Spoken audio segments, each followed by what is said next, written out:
Super star Prabhas ఓ cinema షూటింగ్లో గాయపడ్డారు. ఒక సన్నివేశాన్ని ప్రదర్శిస్తున్నప్పుడు తన చీలమండను మెలితిప్పినట్లు నటుడు వెల్లడించాడు.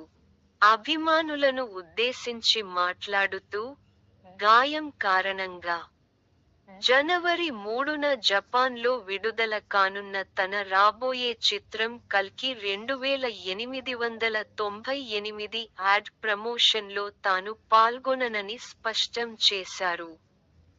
పూర్తిగా కోలుకోవడానికి రెస్ట్ తీసుకోవాలని వైద్యులు సూచించారని ప్రభాస్ పేర్కొన్నాడు. తాను గైర్హాజరైనప్పుడు సినిమా ప్రచార కార్యక్రమాలను డిస్ట్రిబ్యూటర్ల బృందం నిర్వహిస్తుందని పేర్కొన్నారు.